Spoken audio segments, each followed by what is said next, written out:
I would personally like to know why you do not want Say it again? I want to know why you don't want to battle Eminem. I think that's a great battle. I think you got the two. You know who I want to battle. I mean, I put it out there. I want to battle Jay. I mean, now, I was with Nori, and I was like, I did call him my arch nemesis. I didn't mean it like that. You know what I'm saying? Because we all cool. But when you say do it for the culture, what better matchup than that? What better matchup than that? You know? At the end of the day, listen, I'm not worried about anybody. My catalog is crazy. My catalog is crazy. I'm not worried about anybody. You know what I mean? But you know who I'm going after. Okay, so let me ask you a question. And this goes into the second question I was going to ask. Was there ever a battle between yourself and Jay-Z? Because there was rumors that actually happened in the pool room. I don't know if it was in y'all.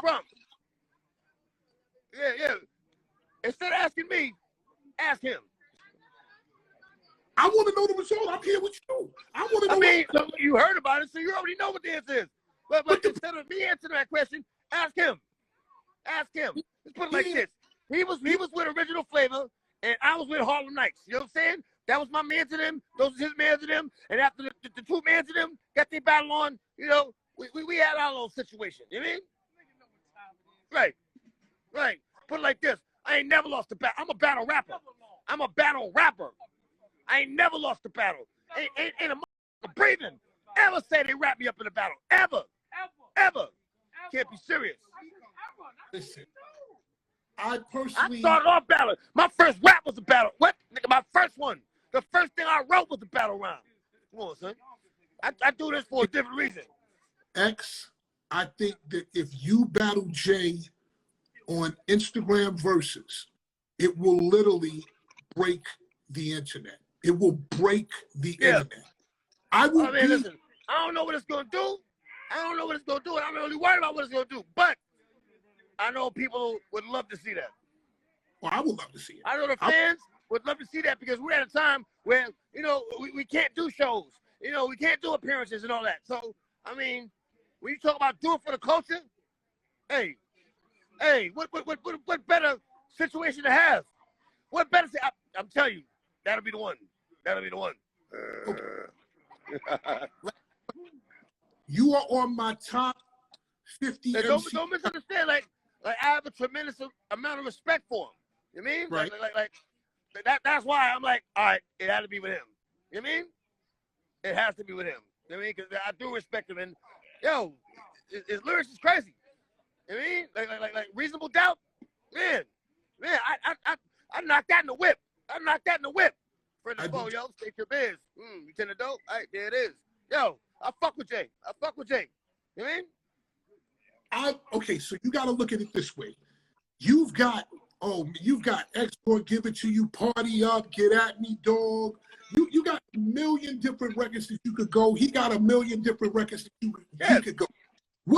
What are your 5 records that you would just absolutely bring into that battle? What are the 5? You know what? I'm not even gonna do that. That's you asking me to show what bullets I got in the gun, nigga. I ain't gonna do that. Come on. We don't do that. I gotta ask. That's what I want to hear, man. I'm gonna introduce DMX properly. To me, DMX is one of my top 20 rappers ever grab a mic, and there's a couple of reasons. We'll get into that momentarily. I've known for at least 20 years, anywhere from 20 to 25 years. The 2 things that come to mind when I think about DMX are the following. The first time I ever met DMX, he came to Hot 97. He came to Hot 97 and had a dog with him. Had a dog with a record promoter named Mike Kaiser. Yeah. DMX walked into the studio. I was the first person he saw before Fatman Scoop. Mike Kaiser said, "Fatman Scoop, this is the dog, DMX." And DMX said to me, I said, "What the fuck are you talking? What the fuck is this?" And then the dog bit me, and I was like, "Oh shit, whatever." He said, "Yo, this is X, this is the dog." And you walked into Funkmaster Flex's studio, and you gave us the record, Get At Me, Dog. Yeah. 2 weeks later, that record was a record. The second time the second major memory I have of DMX is he has a choker on around his neck. How old that choker is. But one day, my son and DMX were talking. Dog chain. It was a dog chain. It was a dog chain. Right, it was a dog chain. And yeah. Yep. And we were talking one day. Me and you were talking, and you were talking about when you were in the tunnel nightclub, and somebody came up to you and said, "Yo, I want that chain." And you took the chain off your neck. You took the chain off your neck, you wrapped it around your head. Nah. I don't remember anybody ever asking for something that I had on. It would have been a situation right then and there. You told me that you took the chain off your hand, off your neck, and wrapped it around your hand, and you put it in the. That sounds like something I would do, but I'm pretty sure nobody ever asked me for anything I had on. Like I said, especially then, I always had at least 30 niggas with me. Niggas couldn't even get to me to ask me for anything back then. To me, I don't know if I remember that story vividly. I don't know what happened. I don't know if you said it or whatever, but when I heard that story, when you said that story, it just reminds me of everything that DMX stands for. You want this, wrap it around your wrist and say, well, how bad do you really want it? And whatever happened, in the story that you told me, the dude walked away, all the dudes walked away, and that's just what DMX is about to me. I also have you in my top 50 MCs for a couple of reasons. Number one, you changed the music business by dropping 2 albums in one calendar year.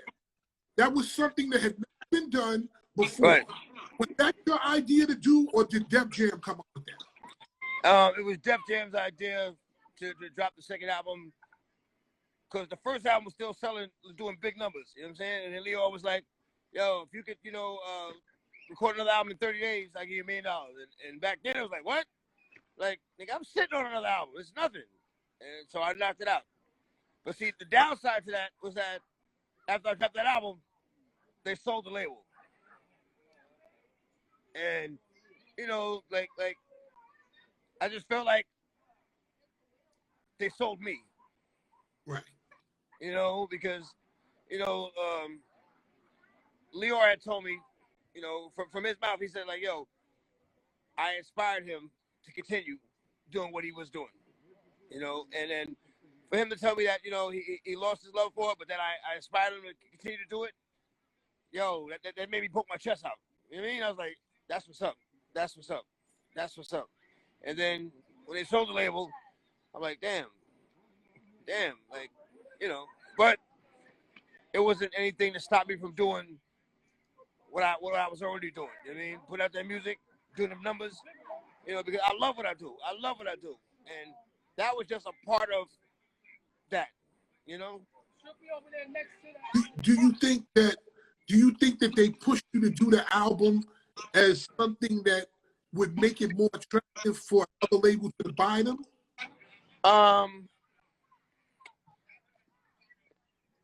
Pretty sure it was, but like I said, it really didn't matter because I'm gonna do what I do. It's making music, bang them joints out, crank them out, and it's coming from a real perspective. I'm from Harlem, and I always saw you in Harlem. I always saw you in Harlem. Yeah. I always riding around with the bike. Who was the person whose idea it was to connect bike culture with DMX? To do what? To connect the bike culture, riding bikes, ATVs, and all of that. DMX. That was why. That was why. Joaquin, CEO of Rough Riders. That was his idea. And I'm with reckless shit all day. You know what I mean? So I'm like, okay, yeah, that's what you want to do? Let's get it. Let's get it. Let's get it. A lot of people don't know that the scene from the Joker, when you're on the steps dancing, we did that in the Anthem video 20 years ago. You know what I mean? 20 years ago. On them same steps, had a nigga ride up and then down. You know what I mean? We had that location already. When I think of DMX, these are the things that I always think of. I think of manly, I think of fearless, I think of unafraid, I think of do it solo. Has there ever been something that Is there what? I think of certain things. I think of someone who's never afraid. I think of someone who stands by himself on his own, and I think of somebody who is strong. Is there? Let me tell you this. I'm not gonna say that I've never been afraid. I'm not gonna say I've never been afraid because I have been afraid. You know what I mean? And to this day, the thing that I'm afraid of the most is not being me. You know, and when it comes to standing on my own, it might have looked like I stood alone, but I never stood alone. I never stood alone. I always stood with the streets behind me. You know what I mean? As long as I stood, they stood with me. You know, so I was never on my own, ever, ever. What is the one thing that actually scares you? If there was one thing that you would say that scares you, what would it be? I told you the one thing that scared me was not being able to be myself. Because a lot of people don't understand fame is a monster. Fame is a monster. Fame is something that'll have you not being yourself. Fame is something that'll have you acting different and being different and being okay with that. I never wanted to be okay with not being me. You know, I never wanted to be tricked into being someone else and not being the person that I am, because the person I am is what got me to where I'm at.